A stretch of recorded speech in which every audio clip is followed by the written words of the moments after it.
What is going on, everyone? Happy Friday. Get my microphone situated here. Give me a comment or a thumbs up if you can hear me. I'm trying a new setup here. All right. So getting a few thumbs up.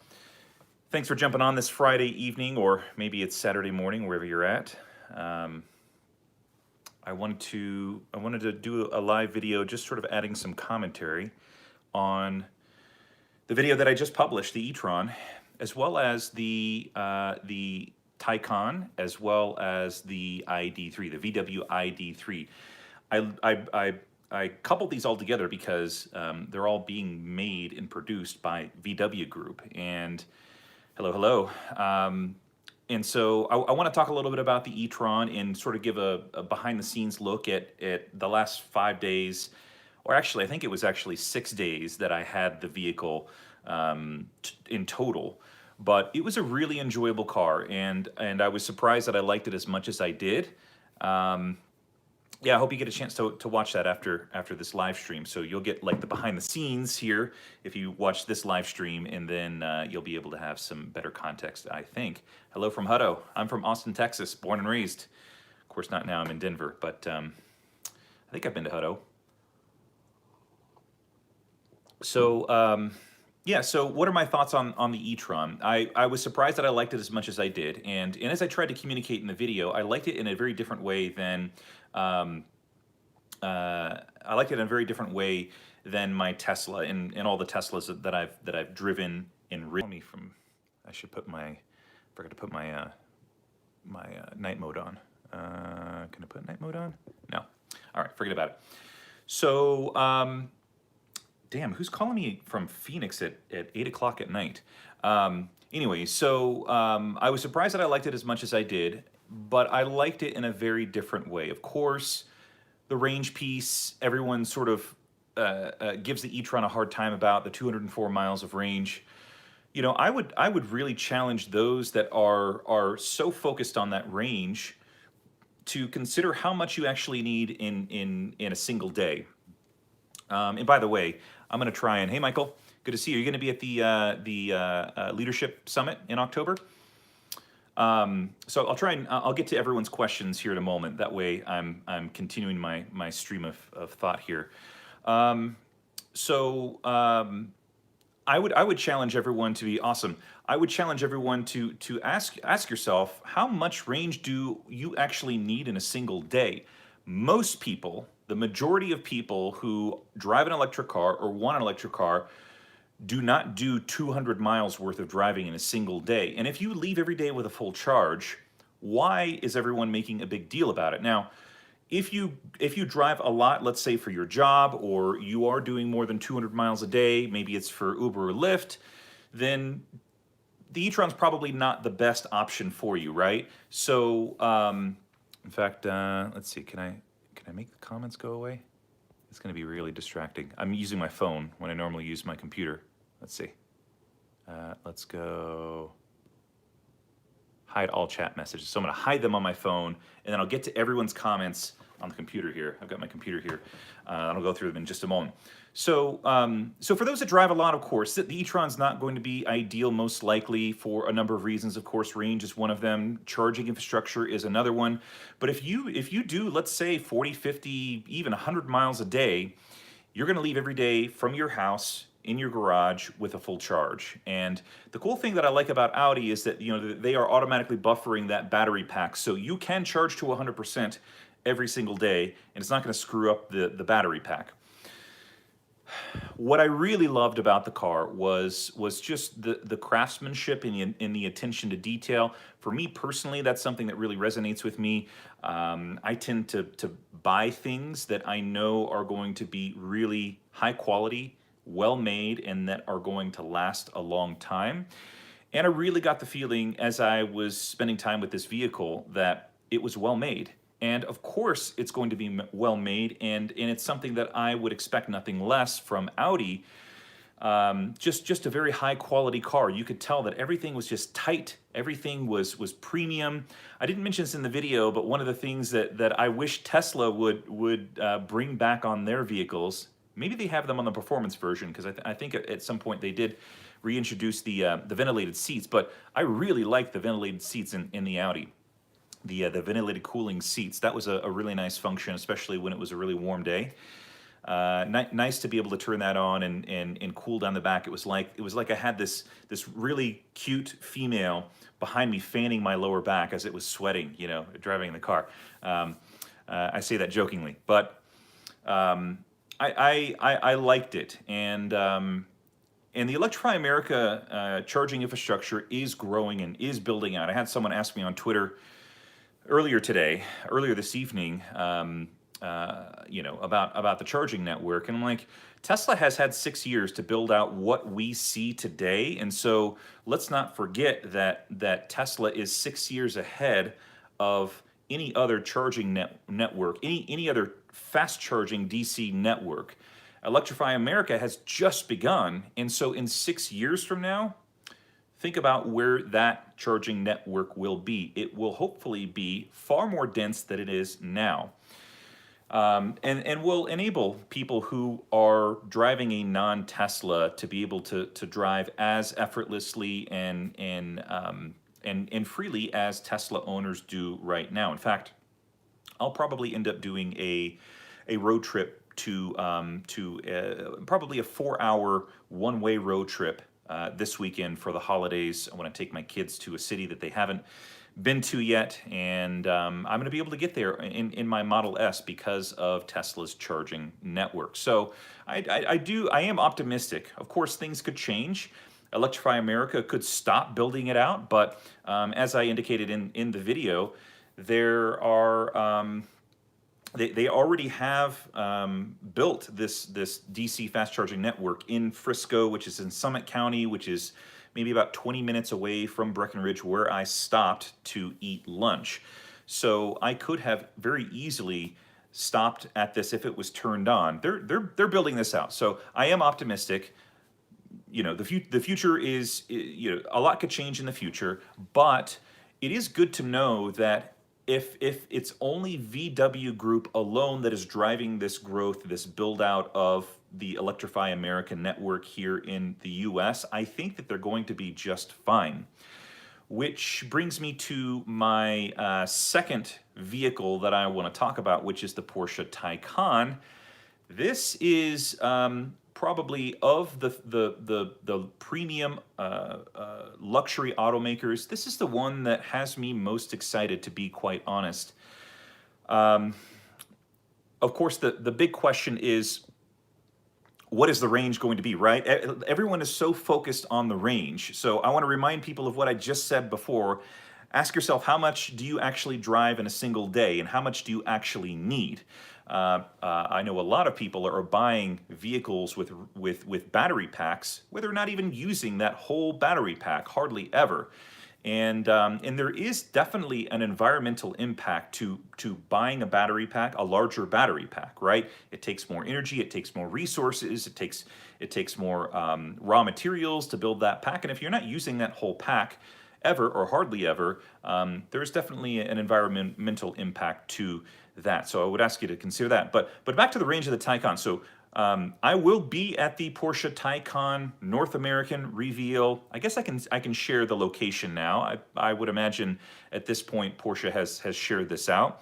It is in Canada, as I've indicated, but I haven't shared what city. So they're going to make this. They're going to make this reveal. They're going to do this reveal in Niagara Falls, Canada, and the way that I understand it is the backdrop is going to be Niagara Falls, and I would imagine that they're probably going to use that as sort of a backdrop and a point to communicate that there's the car is going to be powered by renewable energies and hydro and so on. So should be really, really interesting. I would imagine I'm going to see some people that I know there. In fact, I was already chatting with a couple of my good friends who live in the Toronto area. Hopefully I get to connect with them. It's going to be a very, very quick trip. So I land on a Tuesday midday, and I leave Wednesday evening.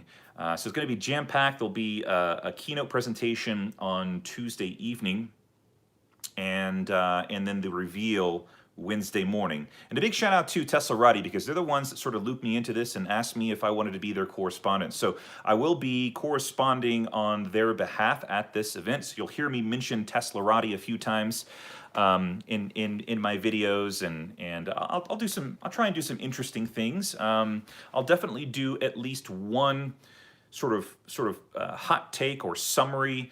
In fact, I just got a verbal commitment from a friend, Anissa, in the Toronto area. She does some really great written articles on electric vehicles. She's a Model 3 owner, and we're going to try and fit in a sort of like live hot take after the premiere of the event, and then I'll also do sort of a formal, little bit more polished video, B-roll, and I might do that when I get back, depending on how much time I have.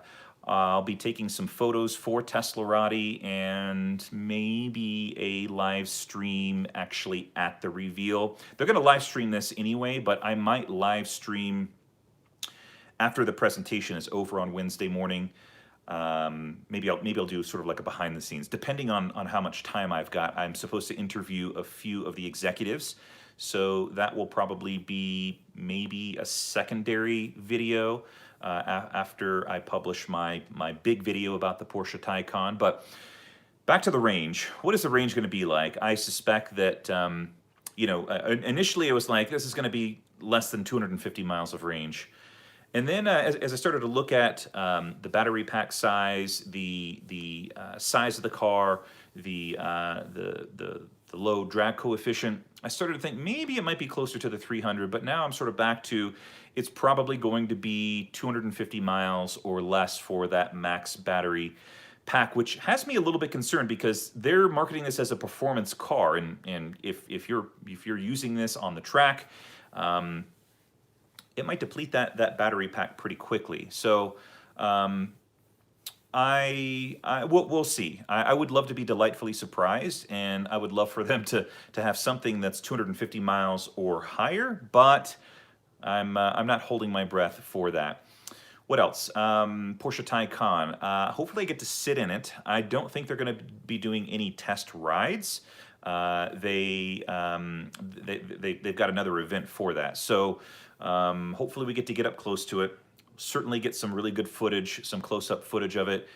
And I would love to sit in it as well. I'd love to sit in the back seat. I know a lot of people have said that it's a small back seat with not a lot of leg room and not a lot of headroom. So I'll be a good person because I'm long, tall, and lanky, and I'll try and get some footage of where my knees are and as well as how close my head is to the glass. But I am very excited about this, and this is the one this year in 2019 that I've most looked forward to, and so I'm incredibly grateful to have the opportunity to actually be there on site. Another thing that I'll mention here: some of you have asked, maybe one or two people have commented on how it is actually not very environmentally friendly to fly to these locations as much as I do to cover these events. And so I've been thinking about that thought for a while. Like, a lot of these people are going to this event that's supposed to be centered around clean energy and clean transportation. So what I did, this is the first time I've ever done this, but I think I'll be doing this in the future for every trip moving forward, is I bought some carbon offset credits. So gives me a little bit more of a clean conscience that I'm putting something good back in, even though I'm having to fly a plane that is emitting carbon emissions. So VW ID3, we're going to learn a lot more about that vehicle this coming week at the Frankfurt Auto Show. This vehicle is if you saw my last video I did maybe a couple of months ago, maybe 3 months ago by now, I actually can't remember. It's a four-door compact hatchback. It appears like it will only be sold in Europe and maybe China, which is a little bit sad because it seems like a very viable car. They're going to offer 3 battery size or ranges. The lowest one I think will come in below 200 miles, and the largest battery pack will probably come in around 260, 250, 260, maybe 275. But it's a smaller one, and Fully Charged actually did a really great review. They're getting some really good insight, some really good looks into some of these upcoming European vehicles. So you can check out theirs, you can check out my video. And then Fully Charged actually got the world exclusive of the Porsche Taycan. And that definitely is a video. If you're following this and interested in this in the Taycan, I highly recommend that you take a look at their video. It is fantastic insight into this vehicle that we will very soon see next week. So I think that's everything that I wanted to say. I'm going to go through some of the comments here. Let me drink some tea here. Rod's got a question. Do you believe the reason they limited the mileage was to increase battery life, or does it actually really help the charge rate? Yeah, I think it's the charge rate. Most likely the charge rate. You know, that's another thing that I want to touch on. And something that I've been talking a lot about on other videos.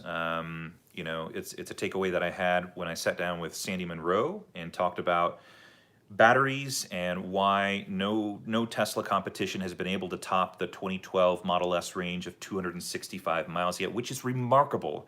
It is extremely remarkable that no other automaker has been able to cross over that 265 mile range that Tesla had back in 2012. And you know what Sandy said is they're outsourcing their batteries, and so this actually, I think, builds a pretty significant case for automakers building their own batteries, and I know that VW Group actually is partnering together with a Swedish company to build their own, quote, gigafactory. So I'm concerned, and as I mentioned in that interview, you know, the Maxwell technology for Tesla is going to be this third generation of battery cells, and it's going to push them over 400 miles, certainly for Model S and X, and most likely the pickup truck that hopefully we'll see here later this year. And you know, one of the ideas that I have that I floated in a couple of other videos here is, I wonder if Tesla would license out or sell their Generation 1 battery cells to other automakers. You know, so it's not like they're not giving away their competitive advantage that Tesla has with this new Maxwell tech, but they're also, I mean, if they don't license or sell out their Gen 1 batteries, you know, I have this fear that they may kill some automakers, and you know, it's inevitable that some of them may die just because they're not innovating fast enough. But you know, I think that it could be dually beneficial if they sell their Gen 1 battery cells to automakers. Number one, it brings in some cash and some revenue for Tesla, and number two, it ensures that Tesla doesn't get so far ahead that they kill all the competition. And I'm of the opinion that they need other automakers to build electric vehicles in order to reach this goal of transitioning away from petrol-powered vehicles. So those are a couple of my thoughts, but I am hopeful and optimistic about VW Group in particular really doubling down on battery cell production, bringing that in-house as much as possible, because they've got a whole, they're going to be required by many European countries to only sell electric vehicles in those countries and in particular cities. So what else? I want to also address another topic that I saw online this week, which is, you know, why should people trust Audi? Why should people trust VW Group? Because they were caught in this diesel scandal, and I understand and I hear the criticism, and I hear the point. What I would ask those who hold that opinion is to look at VW Group's actions in what they're doing right now to invest into electric vehicles and electric vehicle drivetrains.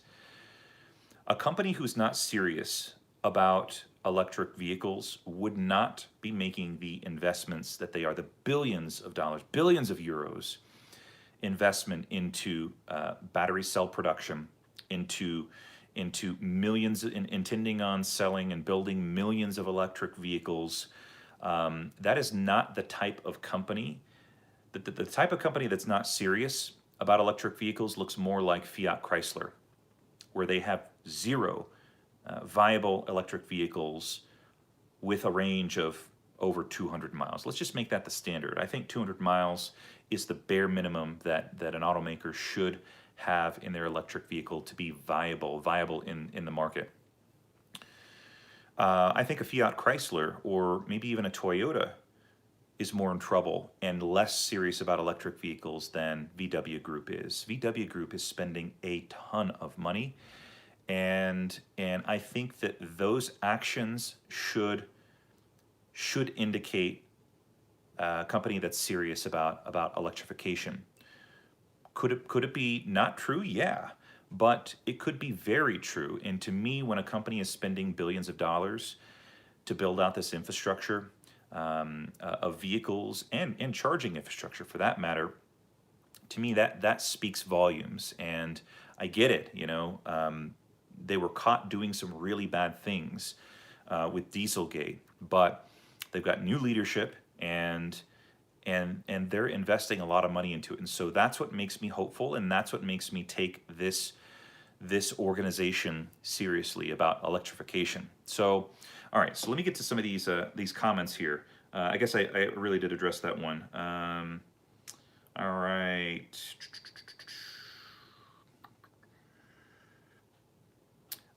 Yeah, Christian, it's not the range, it's the range versus the price. I get it, but most people don't need 300 miles of range.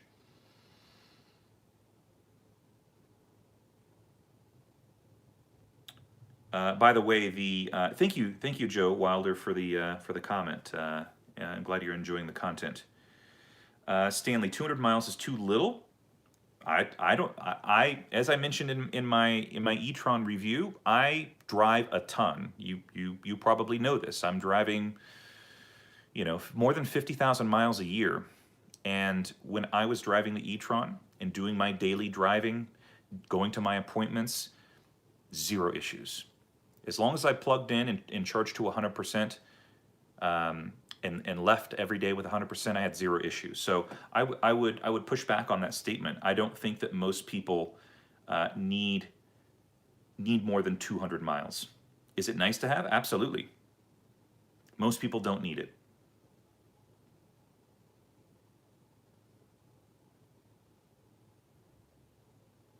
New wiring system will appear in the next Model X, next year's Model X.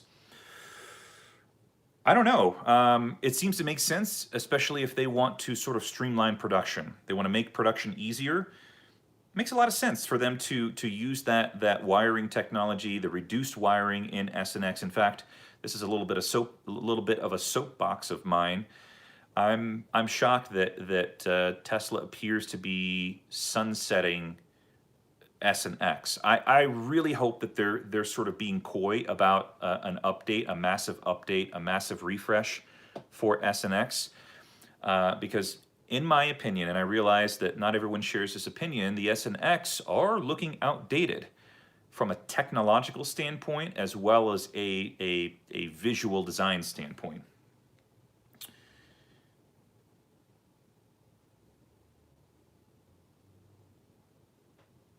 Yeah, the e-tron is great, but they're not selling a lot. I think that's a fair comment.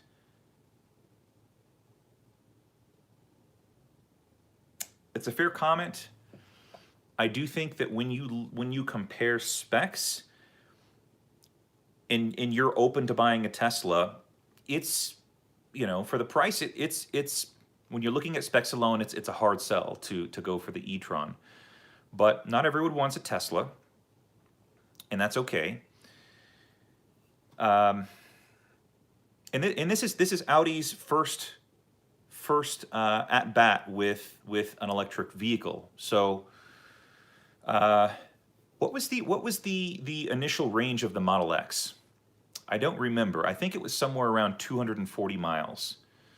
Maybe 220, 230. They offered was it a 60 kilowatt hour pack initially? So, that is not too far off from the 200, 205, 204 mile.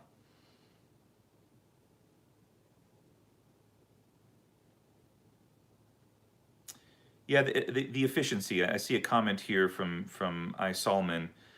E-tron problem is the inefficiency. The inefficient motors need more battery. More battery increases weight. So I'm going to do a video, a secondary video on the efficiency of the e-tron. I did an efficiency test where I left my house at about 5:15 in the morning, and I just drove east on I-70, and I got almost to the border of I-70, and then turned around. And so I'll do a secondary video on that, but I don't disagree with the inefficiency of the vehicle. I sort of wonder if Audi wanted to make a design that was in line with their current gasoline vehicles. It looks like an Audi SUV, right? In terms of size, it's between the Q5 and the Q7. And it follows that same design cue. And I wonder if they were to just sort of scratch that whole expectation and redesign a vehicle from the ground up, if it would have gotten better range and more efficiency. How fast can the Audi charge? 150 kilowatts. So faster than my vehicle, 2013 Model S, but not as fast as brand new S, X, and 3. Of course, S and X right now charge at a top end of 200 kilowatts. Model 3 is 250 kilowatts.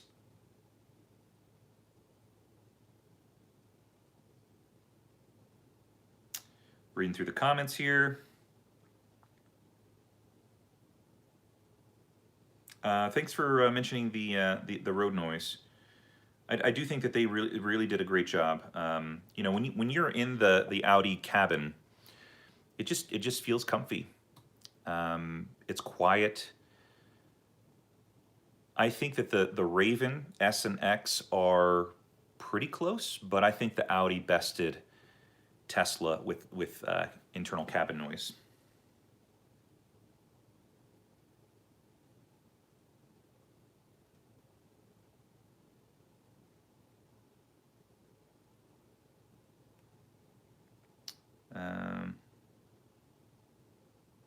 I'm reading through. Let's see how I'm at 28 minutes. Okay, a few more minutes left.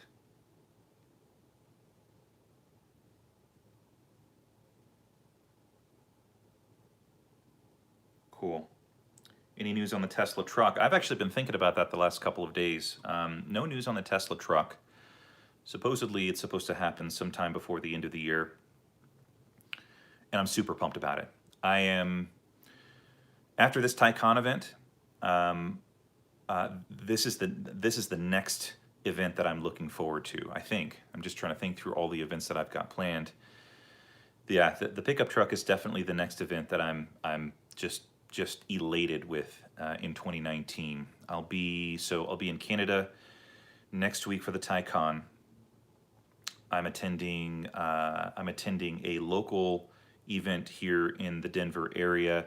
It's a company who's converting mid-weight and